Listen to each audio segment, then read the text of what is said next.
Well, hello and good morning, everybody. How are you doing? Hanging in there, sheltering in place, as are we. We are scattered around all of our little home offices, but we are still here to give you another webinar. Following up on our very popular Photoshop series, we got inspired by a local newspaper article that showed a neat little technique, and kind of talked it over with Paul, and well, here we are. We're going to show some stuff off. I have a couple super quick housekeeping items for you before we get going. I would definitely recommend clicking that Q&A button at the bottom of your screen. Even just get it ready so that when you want to type in a question, you already have it up and ready. But also note that you'll be able to see the answers that we type to other questions. So kind of helps you from having to ask the question yourself. Makes a great little companion for the webinar. So you're not just sitting here quietly like watching a recorded one. Speaking of recorded, this is being recorded, so you can get that recorded experience as soon as probably later today, but if you could give us till Monday to be sure to get this recorded and up on the website with the other ones. That's it for my housekeeping, so let's get to Paul to take it away. Hello, good morning, everybody. Thank you, Jeremiah. My name is Paul, and I'll be going through this presentation today. So what are we looking at? This is our plan for the day. I'm going to give an introduction as to what we're doing. We're going to move on to cleaning up a scanned image. Maybe you have some hand-drawn elements that you want to digitize. So I have a little demonstration of that. Then we'll take those hand elements, bring them into CAD for just some quick adding of patterns and labels. And then we will be focusing primarily in Photoshop for an effective rendering. And at the end, I will try to leave some time so that I can take questions and go through various techniques that you want to see done further. So here's what we're working with. Over the last 10 years or so, since I've been interested in landscape architecture, I've seen quite a lot of these graphics, these illustrative site plans, where it looks like it's a mashup of digital and hand mediums.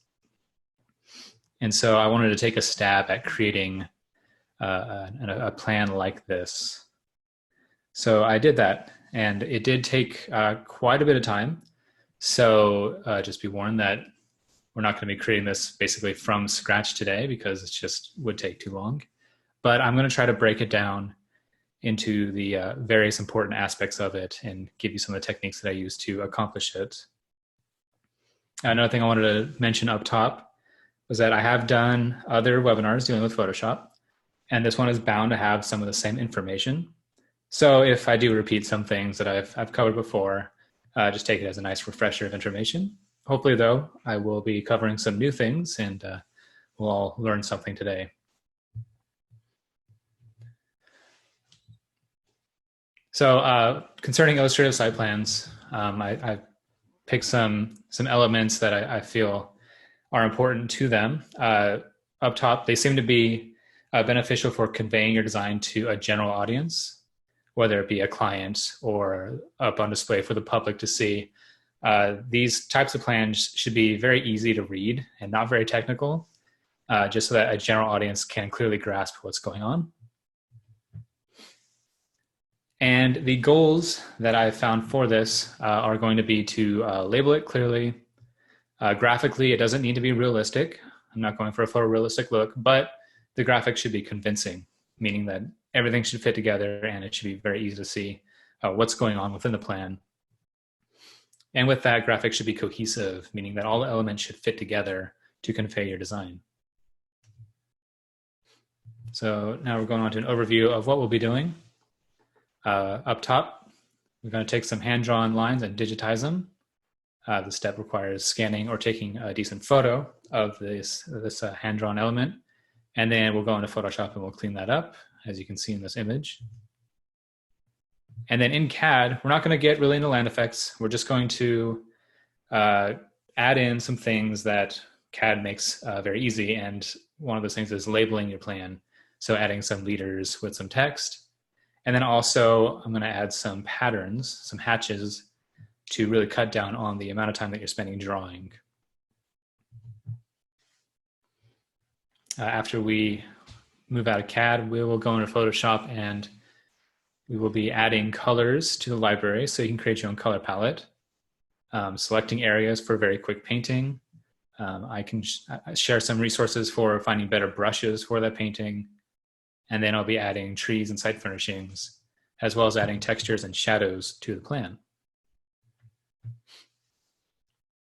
So before we jump off the presentation, this is kind of what I've done before. I basically chose a site in our downtown here in San Luis Obispo that for the purpose of this presentation, maybe they're redoing it. They're developing what is currently a parking lot into a plaza. So I just made up this kind of mock project for this presentation.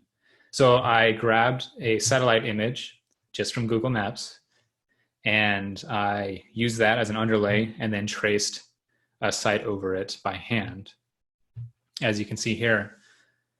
And just to be honest, I do have limited resources here.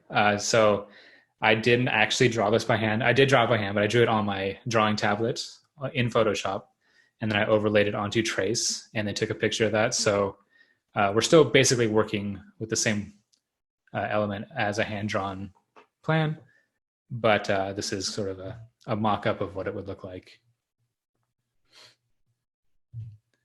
In addition to what I did with the plan, I know that I wanted some site furnishings to also have that hand-drawn feel. So off to the side, I drew an example of, a table, a bench, and it could be a planter or a trash receptacle, or just something very simple. Knowing that once I move into Photoshop, I can quickly copy these around and make effective use of my time. While I was drawing this, I was paying attention to the line weight hierarchy, and I think this is important to mention that objects that are meant to be closer to the viewer should have thicker line weights, kind of drawing 101. But in here we have our buildings with the thickest of line weights, and then some walls have thinner line weights in the buildings, but they're heavier than what is actually on the ground plane.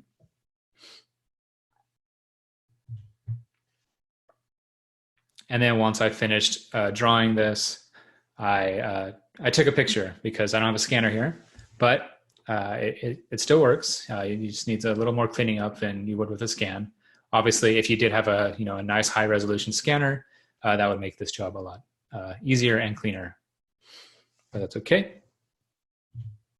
So let's move into Photoshop and get this going. So here I have an image that I photographed. And what I want to do is I want to remove the trace paper, the table, any other elements than the line work. So to get some clean line work out of something that you've scanned or taken a photo of, first things first is we're going to crop out some of this unnecessary stuff in here. I want to get rid of all the signs of the table I was working on, the drafting dots, and just close in on the line work that I want to pull out of this. So go to your crop tool, which is over here in your toolbar, and bring in the borders here so that we just have the trace paper and the lines that we want to keep. Press enter once you've done cropping. If you notice I zoomed out, I just held Command on an Apple or Control on a PC and hit the minus button. The plus button allows you to zoom in. So now that I've sort of isolated the objects that I want to be working with, I always make a new layer before I start messing with items on this layer too much, so that I always have a way to step back if I go too far. So I'm going to hit Command J or Control J to make a copy of this layer. And then I'm going to go over to Image, Adjustments, and I'm going to desaturate. Basically, I just want to clear out all color information from this graphic right here. And once I do that, I'm going to go to my adjustments once again, and then this time to levels.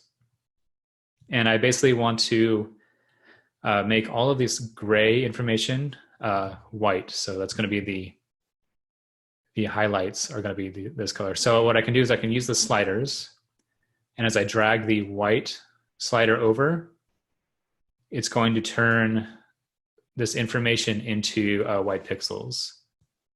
So I can just drag this over until all that gray disappears. Or what I like to do is actually use these eyedropper tools. So click on the white one, and then click on one of the gray areas, and it's going to basically adjust it so that those are now the white values. So I can then go ahead and click the rest of these grays here, and it's going to turn it all white. Zoom in so you can see the detail a little better. So all the trace paper is now turned to white. I want to make sure that my line work, which is supposed to be black, is actually black, because it's likely, if you scanned it, some sort of a gray tone. So I'm now going to click on my black eyedropper tool here, and then click on one of these black lines. And it was subtle, but all the lines here did change from a dark gray to a black. Once I'm done, I can just press OK. Zoom out and inspect the drawing. Notice there, maybe you can see it, maybe you can't, but there are some specks of that trace paper still here. So at this point, I just go in and I touch it up using a brush tool. Press D to go back to your default black and white colors. Press X to switch from black to white. And then make sure your opacity is all the way up on your brush. And go ahead and just start cleaning up these little splotches of gray that still remain.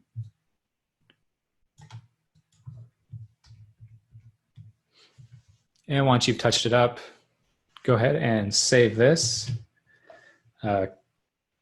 Command Shift or Control Shift S to save as, and then save that document or that file as an image file, because we're going to use it in CAD. So we want to save it.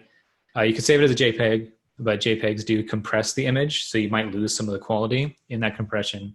I typically will save it as a PNG, just so you don't have that JPEG compression. I've already saved this, so I'm just going to close this document and move to CAD. Put up my windows. 1 second here while this opens up. But at this point, we're basically just going to open up a brand new drawing and go from there. So I have my new drawing, and I want to make sure my drawing is set up. So right up top, type in units. Let's see. There we go. I want to make sure I'm working in the right units here. So decimal feet, check. And then I'm going to set a plot scale, just because we are going to be putting in some annotations and some hatches, which are automatically scaled. So you got to have that plot scale set. I'm just going to use my normal 1 inch equals 20 feet. Okay. Once I've set this up, go ahead and type image attach. And go to that document that you just saved. So this is my clean scan PNG. Click open. Insertion point on screen, scale on screen. I'm going to scale it after the fact. So I'm just going to place it in the drawing, disregarding the scale at the moment. And then move on to actually scale it. So one thing that you'll want to know with this is a known distance in the plans. So I know as I was making this raised planner box here is 18 feet long. So what I need to do to scale it is select the image, which is just drawing a selection window over the edge here, and type the scale command, or SC for short. Choose a base point and press R for reference. Now I'm going to zoom in, and I'm going to just click along this line and type 18 for 18 feet. And then Z space E to zoom extents. And now this should be more or less properly scaled. Once I've done this, I want to add my CAD objects to make my plan drawing a bit easier. So what I want to add is an area for hatching, which is going to be these two circular areas are going to have like a brick paving pattern. So I want to add some brick hatching in there. And then I want to add some labels on top of some of the objects. So to get this going, I'm going to type my circle command and just start at the center of the circle and draw this out until it gets to the edges of this area. Before I do this, I should probably set up a layer. Since this is not a technical drawing, I am just going to set up my layers that are easy for me to use. Feel free to set up your layers properly if this is something that's going to be turned into something more technical. But I'm just going to call this paving. Give it a color just to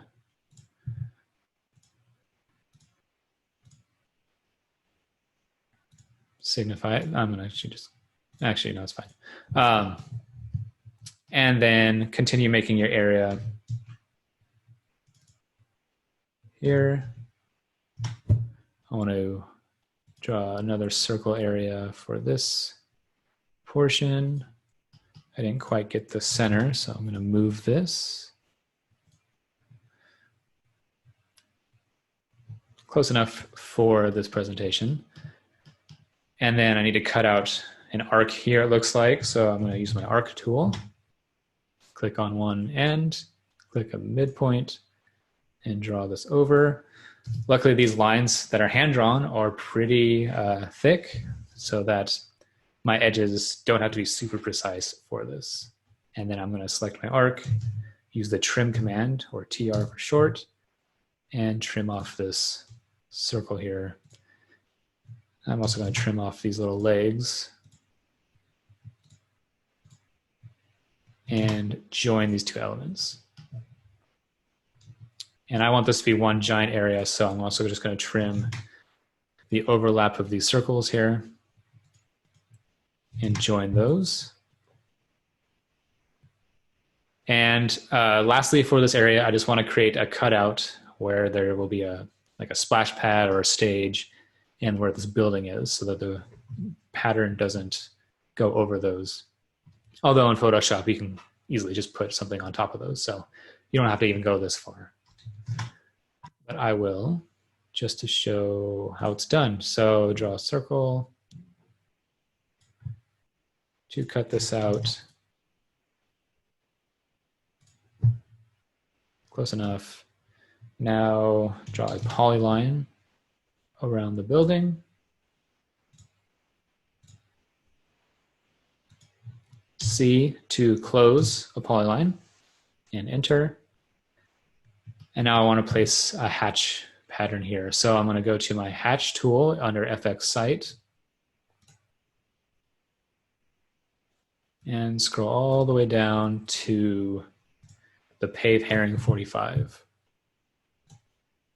Okay. And before I place it, I want to press M for multiple. This allows me to cut out interior areas of the hatch. So I can click my outer boundary and select my two inner boundaries and press enter.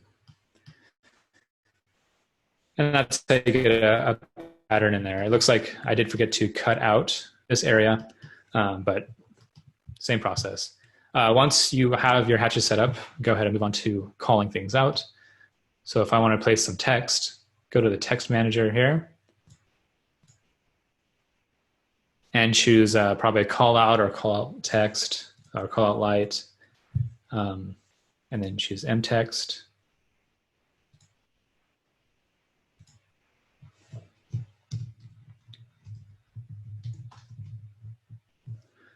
And start labeling around your plan. Additionally, you can place leaders with text under the leaders dropdown.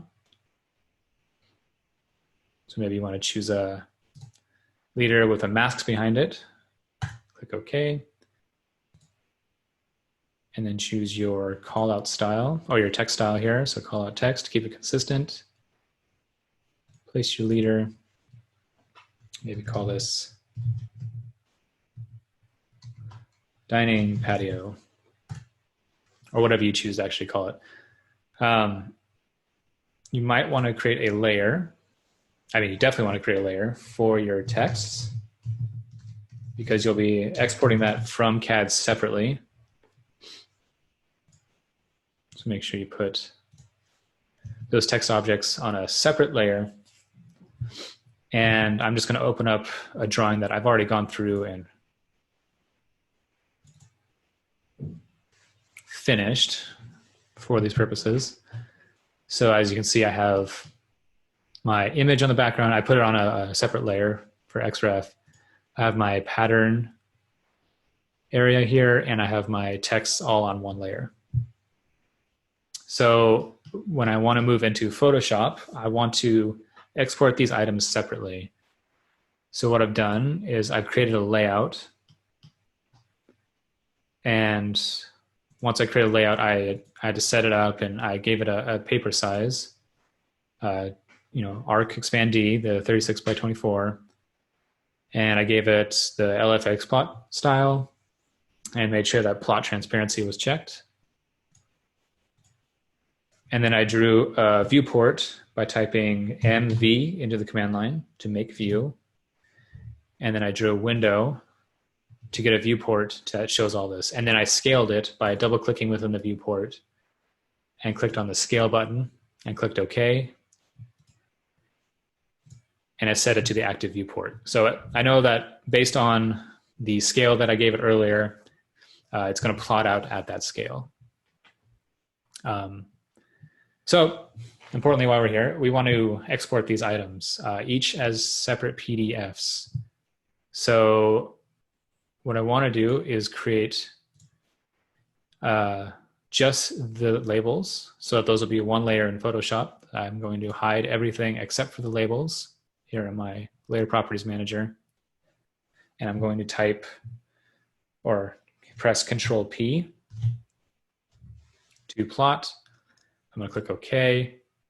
And then I save that as my labels PDF. Once I've done that, I want to export, there it is, just the pattern so that I can have the pattern isolated on a single layer in Photoshop as well. So without changing the location of the model within paper space, without moving any of this around, this is important, I then want to plot this out. So Control P again, and plot this out as the pattern PDF, which I've already done. And then of course, I wanted to plot out the line work as well. So Control P with just the line work selected, and then print that out. So basically you should get these different PDF files that I have here, CAD exports. I have just the patterns, just the line work, and then just the labels on 3 different PDFs. And of course, if you've seen my first Photoshop webinar, I basically did the same thing, maybe a little more advanced in that one. But at this point, we then want to bring our PDFs into Photoshop. So once you have your PDFs, open up one of them. Start with the line work is usually a good way to go. Open with Photoshop.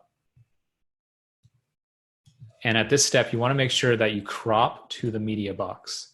You have a few different options, but cropping to the media box means that it'll pull in the entire PDF on paper, and not crop it within that. And you want to have this selected with all of your PDFs because that way they'll line up as soon as you import them. So I import that. That's good. Maybe I'll change my layer name to Linework up top so I know clearly what is on this layer. And then I can just drag the other PDFs on here. And it always wants to go to a different crop option than what I want. I want to stick to media box so that my pattern falls perfectly in line with the other objects. And finally, the labels.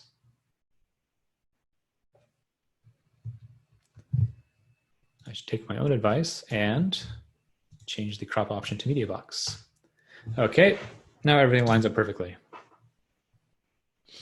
So at this point, we want to start making selections and painting some of this in. So to start with this, I'm going to actually hide the labels and the patterns layer because I'm just going to be working with the line work. And I want to zoom in to make my life easier. And I'm going to work on making selections for like objects. So this area and this area I know is like a lawn space. So I want to make two selections using the magic wand tool. That's this tool here, or you can press the W key. And then with this layer selected and with contiguous selected, I'm going to select the pixels in that area. And then I'm going to create a new layer. And I'm going to call it lawn base. And I'm going to give it a fill. Now, on one of my previous webinars, I showed how you can set up your color libraries. So you can have your own color palette. So I'm going to go down to a green. Avocado is a nice green. And I'm going to use my paint bucket tool to make sure I select it. Of course, if you do import from a PDF into Photoshop and it's all black and white, it might be set to grayscale. So go up to image and make sure that you're set to RGB color in order to actually place colors. And I don't want to rasterize or merge any layers. So if you start picking colors and it doesn't show up here, that's why. One thing I wanted to share before we do this, notice that when I paint this, the selection doesn't go all the way over to the edge of the line because there's little gray pixels in there blocking a full selection of that area. So a couple ways to combat that would be to, when you have your magic wand tool out, to set your tolerance to something more like 50. So hopefully it'll grab more of those pixels. And grab this area here too. And also what I like to do, just so that the area expands into the line weight a little more, I like to go up to select and modify and expand my selection by 1 pixel. Sometimes you can get away with 2 pixels, but usually 1 pixel works. And what that does is it just expands your selection by 1 pixel so that it goes into the line work, which is going to be on top anyway, so it's going to hide those edges. But you wanted to make sure that it really does go up to the edge as much as possible. So then fill in your base here. And you want to go ahead and continue this process for any like objects. So at this point, I would go through and select the areas for the brick paving, for the patio, for these seating wall planter areas, sidewalks, buildings, basically everything that you can apply a layer to, just so everything is separated on different layers and easy to work with as singular pieces. So I'm just going to open up a file where I've already done this.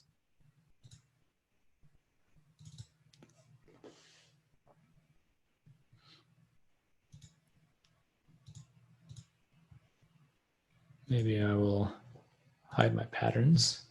So I've gone through and I've made various area selections and filled in with base colors. Each time I make a new base color, I put it on a unique layer so that everything is easy to work with. And I've started grouping my layers together. To create a group, click on this folder button down here, and it allows you to put layers into a group so that they're easy to organize. So everything that's on my ground plane, which also includes, I guess, walls, is going to be in the ground folder. So from here is where I want to start painting. And to do that, let's paint that lawn area here. I'm going to go to my lawn base, and holding the command key or the control key, click on the thumbnail area, and it's going to select all those pixels that is on that layer, which is why you'll make sure that you're separating each of these bases onto different layers so that you can easily select them later on.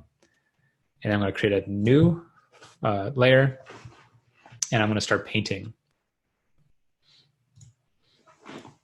Real quick, the way I added these colors to my library, make sure you open up your libraries panel, which is, if it's not on your right already, go to Window, click on Libraries, and this gives you all these different options for compiling your own objects into a library. So I have one called Landscape Colors, and I've added all these colors that are similar to maybe Prismacolor markers that you'd see. And once I have a color that I like, and it's in the foreground here, I can just click on this plus button and then click on foreground color, and it's going to add that color into my library. From there, I can name it and I can put it into its own group. So let's start painting. I want to have a color here, and then I want to basically, towards the end, I want to create kind of a textured gradient, which is something I showed when I did the painting with the drawing tablet webinar. But we're not using a tablet this time. We're just going to be mousing it. So I want to choose a color that represents the dark part of the gradient and want to choose the light. So this is already pretty light, this avocado color. I could go here and move this slider up a bit to get kind of a lighter yellow green. And then I want to choose like a darker color. So maybe like the forest green, or maybe even just the apple green here. And then I want to use a brush that has some texture to it when I start painting this.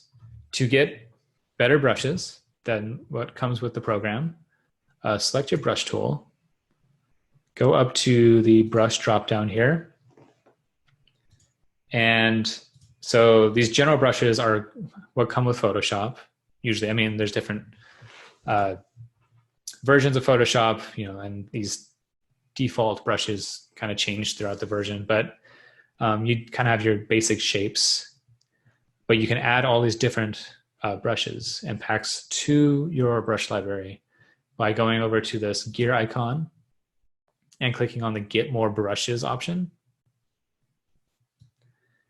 And that'll bring up the Adobe website to download these brushes from Kyle's Brushes. And these are really awesome assets to have within your Photoshop library. Alternatively, you can just Google, Photoshop brushes and find all kinds of sources for various brushes. So I want to choose one of these cool brushes in the in the watercolor pack. I basically just use Kyle's Real Watercolor 240 for all the painting that I did on this project. So I have my lawn selected. I have a new layer. I'm going to call it lawn texture. You can call it whatever you want. And then I'm going to drop a couple of settings on my brush. I'm going to drop the mode to normal. And then I'm going to drop the opacity to somewhere around 15%, just to start off with. And I'm going to make my brush larger by pressing the bracket keys and just start clicking around these edges.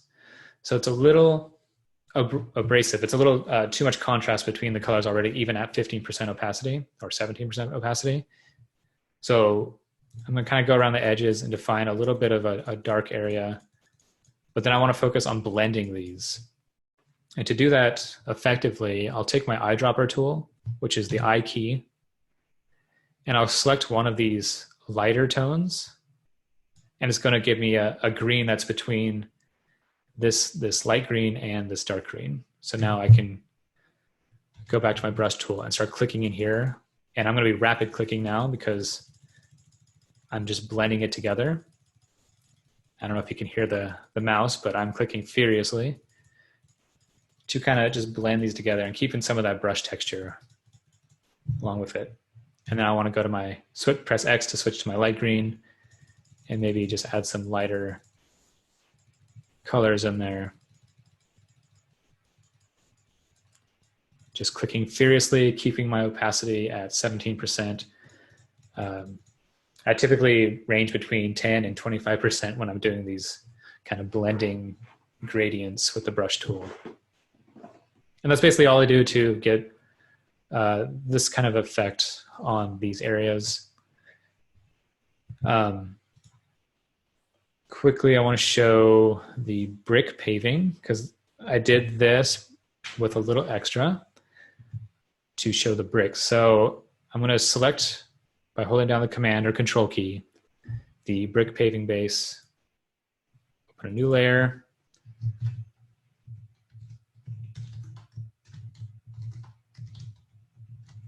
called brick paving texture.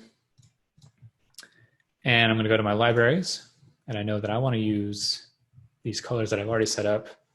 I'm going to use brick dark, press X to switch my color over here, and go to brick light as the other color. And I want to keep my brush tool out and start basically repeating that same process, just creating a bit of a gradient with the brush texture. And for these, I kind of like having the darker shades in the middle, and as it goes out, it turns into that lighter color shade. So just very quickly add in this color gradient. Now, why I wanted to show this though was because of what I did after. With that pattern overlay, I guess I haven't shown this yet, but when I insert the patterns, it looks like this. Unless you just exported the lines. I, on this export, did export it with basically white pixels in between. So if you have that and you just want to show the lines and not the white pixels, select your layer and go to the multiply option. And basically that's going to turn all of your white pixels into transparencies.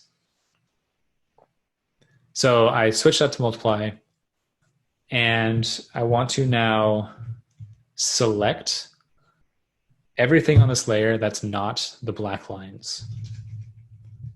So I'm going to go to my magic wand tool.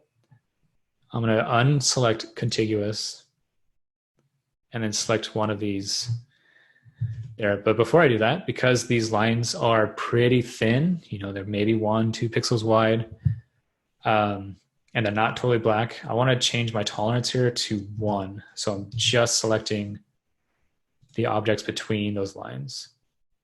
You should get something that looks like this. And a neat trick that I've been using lately is when you have a selection that's really busy like this and it's getting in the way, you can press Command or Control H and it hides your marching ants. So that selection is still there, but you now cannot see it. So now you can start painting these bricks. And to do so, I just want to kind of scatter some off-color bricks around here to create a kind of an uneven brick pattern here. So to do that, I made sure that my layer is set to multiply, and I just choose, and you want to choose kind of a lighter color, and then you make your selection, and then you just start painting the bricks. So that's already pretty dark. because this layer is set to multiply, it's going to basically darken whatever you put in there. So if it's too dark, get your color picker out and get something that's closer to white to get a more subtle color in there. And then just start clicking around. And what I did now, because everything's selected, I can kind of worry-free very quickly start clicking around while I move my paintbrush around and just get kind of a random multi-brick colored look. Once again, furious clicking. And as I go through, I'll select different tones here just to get some darker bricks and some lighter bricks. And one thing I paid attention to is kind of getting your darker bricks closer to the center here where that gradient, darker gradient values are occurring. And as you go out, pick your lighter colors. Like so. And then just repeat this process.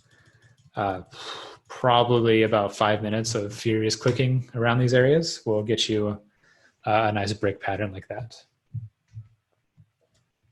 So time is really moving here. So let's go to what this looks like after I've gone through and painted my areas.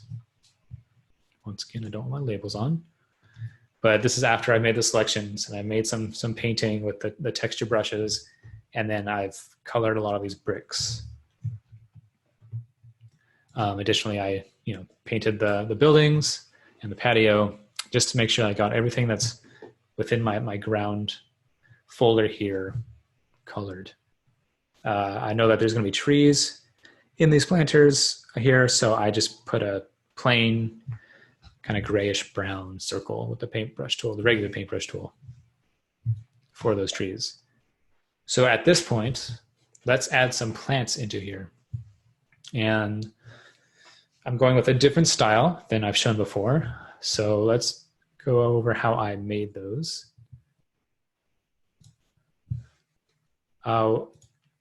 These resources I did get from Tony Textures, which I know I've mentioned before. I highly recommend them. I think each package I just saw on his website goes for about $60, but he has some really awesome assets. If you don't go through him, there are a ton of these various assets online. So what he supplies are these PNG files with tree cutouts, and that's what I'm going to be working with. So I've got various tree canopy cutouts here, and then I found out at the bottom there's also these what I figured were just dead trees, or deciduous trees in winter, but they work great for adding like a trunk or branch underlay. So what I've done is I've isolated one of the canopies and one of the sets of branches in Photoshop. And I just want to open up, let's actually just do it in the drawing. So I'm just going to drag my canopy here and my branches. And this is going to basically be a placeholder for an existing giant ficus tree that is on the street. And I'm going to create a cool asset out of this.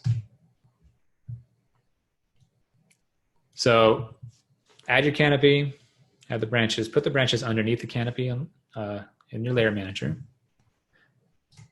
And then the canopy layer, add a layer mask to that by clicking this button down here. And what this allows you to do is paint a mask onto it. So if you paint black onto layer mask, it basically hides those pixels. So I'm going to bring my opacity up to 100 at this point and mask out the interior of this tree so that I can see what's going on underneath it. And then I'm going to drop my opacity about 25% and kind of smooth out that mask. Press X to switch back to white and go around the edge again. And I'm just creating a nice kind of translucent tree canopy so that I can see not only the branching underneath, but also when I place it in the plan, I want to see what's going on underneath it. So just make it look like it's a tree, but it has nothing to hide. So once I've done this, I go to my layers here and I press Command E with both of them selected, or Control E on a PC. What that does is it merges those two layers together. So now my tree is all in one layer. And at this point, I want to add this to my library so I don't have to do this again. And I can just copy this into my drawing or any drawing I have with this library. So to do that, go to your libraries again, and just like when you added the color, click the plus button, make sure you have that layer selected with the tree, and choose graphic. And that's going to save the objects that are on that layer into your library. So now if I delete that layer, I can still drag and drop this element into my plan. So really cool to start building up your assets within your library so that it cuts down on the time you work in the future. So let's now put this into a trees folder. Maybe I'll just call this ficus. And just grab it, shrink it down, and place it in the ground. Zooming in to make my life easier. And maybe it's still hiding too much. I can still drop the layer opacity a bit just to see what's going on underneath it. Let's add a shadow to this real quick, super quick. I'm going to select everything on that layer, Command click, put a new layer up there, bring it down underneath the ficus. And this is important. When you're creating shadows in any drawing, they should be cool colors. They should be dark, but typically shadows are blue. So adding a warm gray as a shadow is not good. I mean, stylistically, if that's what you're going for, you can do that. It's fine. But I want to use a dark, cool gray, which is a gray that has a bluish hue to it. So I'm going to select that dark, cool gray, and I'm going to fill it on my shadow layer. Call this ficus shadow.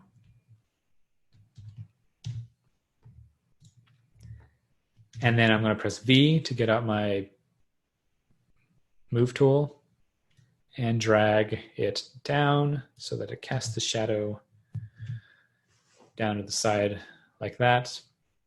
What I like to do with shadows is make the layer multiply and drop the opacity down to about 50, 60%. And if you're noticing too much shadow under the canopy, you can select everything that's on the ficus layer and then hit delete while on the shadow layer, and it deletes any of the shadow that falls directly in the tree. It kind of clears things up a bit so you can see underneath it. So I thought that was kind of a neat trick to getting these kind of fun looking trees into your plan. Let's see, we are short on time. Another thing I did, and I believe I've shown this before, so I'm not going to spend too much time on it, but I took those, basically I drew a table and a bench.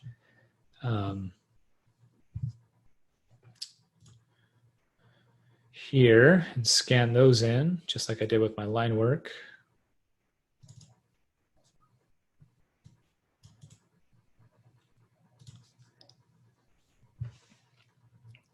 And basically I want to go what I did with the trees. I want to isolate these and put them into my library so I can just copy those around.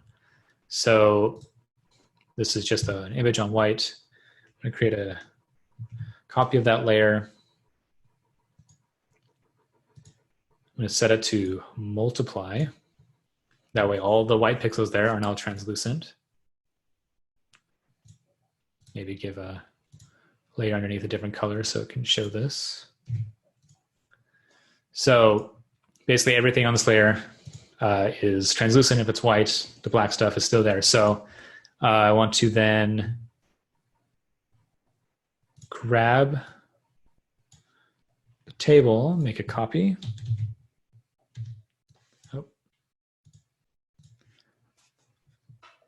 And I want to add just a color underneath it, just quickly with the brush tool.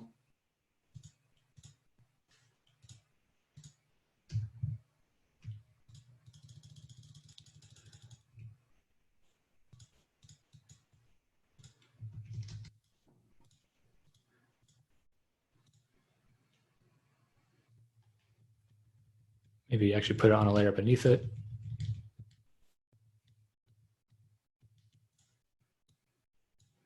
Here we go. Maybe do a better job than that. But clean it up. And I think if you just merge these, it should hold that. No, well, get rid of the white pixels. But once you set up your asset, go ahead and save that into your library here so that you can drag and drop your site furnishings around your drawing, just like you would with a tree. Here I've saved a couple of different other tree graphics that I can just pull out of my library and start placing around the drawing. Repeating the same process that I had already covered. To wrap it up, what I do, I added a text for the title. I added a touch-up layer so that I can, basically a layer that falls on top of everything, that I can kind of start masking out some of those elements that I wanted to fade out. And then, of course, my labels. I put the labels on top. If the label was a little too hard to read, like it didn't have a mask on it from CAD, I just created a layer underneath and filled it in with white and just made sure that the labels are on top. So let's take a look at a couple of hours of doing this. Looks like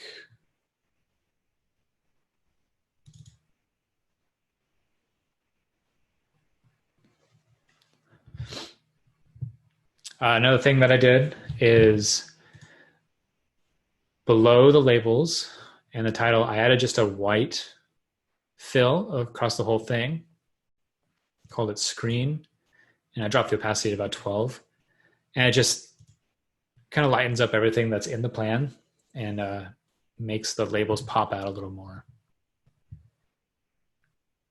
For the shadows on the buildings, I basically just created a layer underneath the building's base. And I took out my cool gray and my brush tool that I've been using for everything. That's Kyle's Real Watercolor 2. And I just basically hand painted the shadows on there. I just, at 100%, just drew a little shadow for the walls and the buildings. If you click in one spot and then hold down Shift and click in another, it draws a straight line across. So just very quickly, I added shadows to all the buildings and the walls just to make them pop a little more. Only have a few minutes left. I wanted to leave the floor open. If anybody had any questions on specific parts of this that they want to see me demonstrate, I can do that. Or questions in general. Definitely. Hey, we got a great question. The website for those tree PNGs. Did you? What was the website for that? Sure. I guess I didn't go too far into it because I have mentioned it in probably every Photoshop webinar I've done. But that's Tony Textures. He was really awesome. I think it was for the first or the second Photoshop webinar I did. He basically just gave me pack of a bunch of stuff.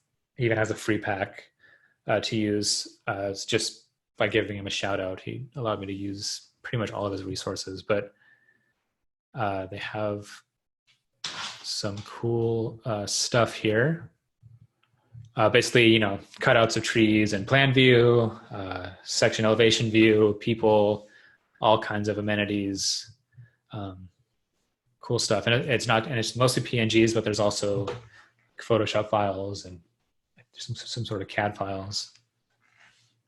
So I recommend getting some of those if you're going to be doing these kinds of things. Well, very cool. Unless any other questions pop in real quick, we are done with questions. I guess, well, there you go. One quick last one there from Dee. Thank you, because we do have a couple of minutes. She just wanted a bit of a recap of how you set the opacity of the trees. Sure. So do you want to go as far back as making the initial tree or setting the opacity? Well, maybe just, because we only got a couple minutes here. So just kind of, but because someone else also asked, why not just simply set the opacity of the tree? I mean, so there was kind of a, just kind of a general recap of the kind of multi-steps to get that depth of field from those trees, as opposed to just dropping a tree and setting the opacity of that single layer. Sure. So yeah. So if I just dropped a tree in and then set the opacity, certainly that's a lot faster. And that's kind of something I did, I think, when I first started this. You can just drop a tree in. It's going to be on a layer. Drop the layer opacity. But I was finding that it just looks like a ghost tree. I don't know. It doesn't pop as much as a tree. So then I moved on to, instead of dropping just the opacity, I put a layer mask on it. And I started just taking out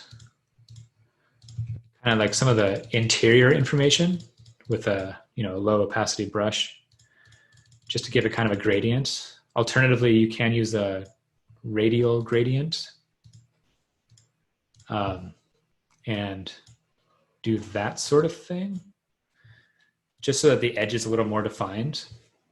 And what I did earlier, D, is I basically did this with the canopy, but then I also added in an image of these, like the trunk and branches, and I put that underneath the canopy so that you can see what's happening underneath those leaves a little bit. And then I think just dropping the opacity of that a slight bit as well kind of gives it some depth, but also lets you see what's going on underneath. Just a really cool technique. I really like that. Well, cool. I think that'll take us to the end here. I want to thank everybody. Have a great and safe weekend. Keep the ideas coming for future webinars that you'd like to see. Last reminder, this was recorded, so you'll be able to watch it again on the website. So have a great weekend, everybody.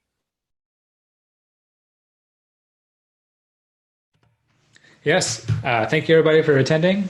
If you have any additional questions or comments, go ahead and email us at support@landeffects.com. Here's our phone number as well. And everyone have a good weekend. Stay safe out there.